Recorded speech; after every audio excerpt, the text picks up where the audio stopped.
Today, something extraordinary happened at the White House.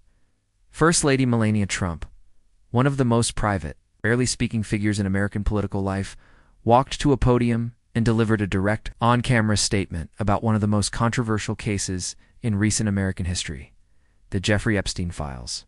She became the first woman to publicly address her own connection to this case in a formal recorded statement. And what she said was direct, detailed, and in several moments genuinely surprising. In this video, I'm going to walk you through her entire statement, line by line, and explain exactly what she said, what she was responding to, and what it means.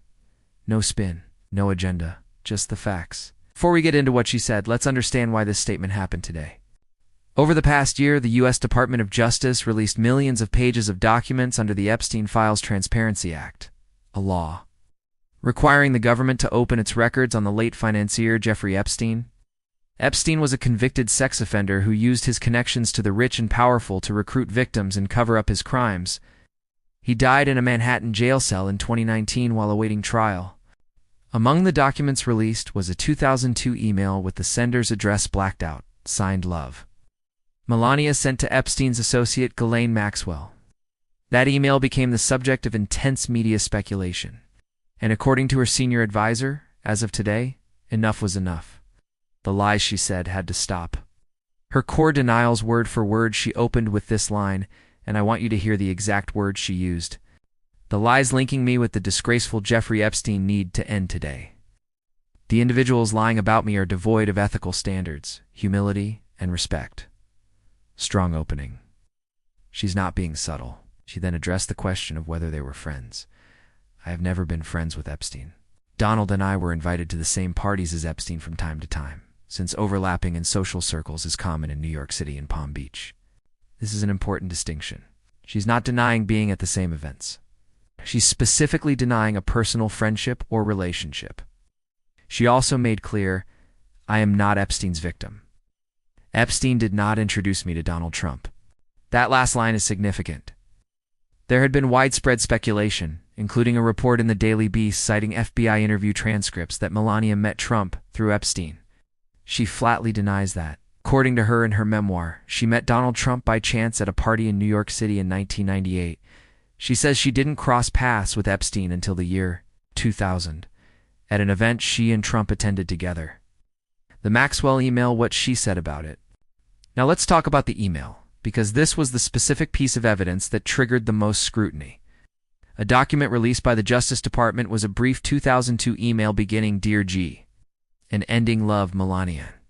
In it, the sender compliments the recipient on a magazine article about, and this is how it's written, G, and praises.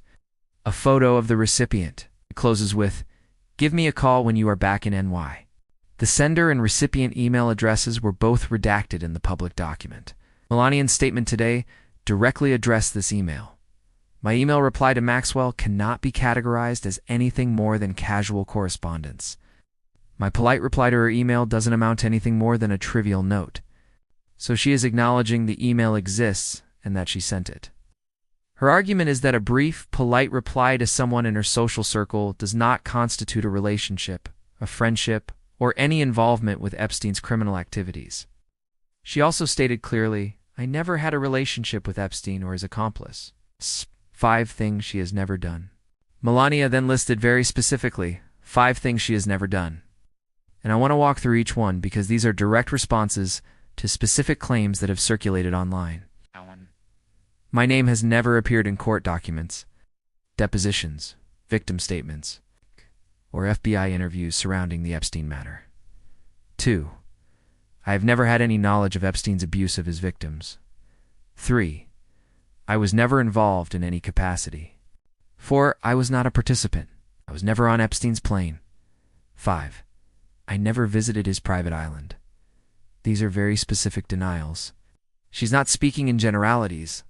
She is addressing specific rumors that have been widely shared, including claims about visits to Epstein's private island in the U.S. Virgin Islands and travel on his aircraft. She says none of it happened, and she says she has never been legally accused or convicted of any crime connected to Epstein. She also noted that she and her lawyers have, in her words, fought these unfounded and baseless lies with success, citing that several individuals and companies have been legally required to apologize and retract false stories about her. Ow. Her call for a congressional hearing here is the part of her statement that may have the biggest political impact, and it's the part that has united both Republicans and Democrats today. After defending herself, Melania pivoted to the victims. She acknowledged Epstein was not alone, and then she made a direct call to Congress. I call on Congress to provide the women who have been victimized by Epstein with a public hearing specifically centered around the survivors. Give these victims their opportunity to testify under oath in front of Congress with the power of sworn testimony. Oh. Each and every woman should have her day to tell her story in public, if she wishes. And then her testimony should be permanently entered into the congressional record. That's not a small request. She's calling for a formal, public, sworn congressional hearing specifically for Epstein survivors. And remarkably, this call immediately received bipartisan support. Democratic Representative Robert Garcia, the top Democrat on the House Oversight Committee, posted that Democrats agree and called on the Republican chair to schedule the hearing immediately. A First Lady's statement creating bipartisan agreement on the Epstein case. In the same afternoon it was delivered. That is a significant moment, regardless of where you stand politically. What happens next? Plus close, so what happens now? Melania's statement today has reignited public attention on the Epstein files at a moment when the story had been largely overtaken by other news. The Department of Justice has already faced pressure over withheld documents. Former Attorney General Pam Bondi was recently subpoenaed by the House Oversight Committee in connection with the Epstein investigation. And the question of whether there will be a formal congressional survivors hearing now carries the weight of the First Lady's public support. Whatever you think of the politics surrounding this story, the survivors of Epstein's crimes deserve to be heard. That is something Melania Trump, Democratic lawmakers, and millions of Americans across the political spectrum agree on today. If you found this breakdown helpful, share this video. Because in a story filled with misinformation, what matters most is understanding what was actually said. Subscribe for more factual breakdowns of major news events. I'll see you in the next one.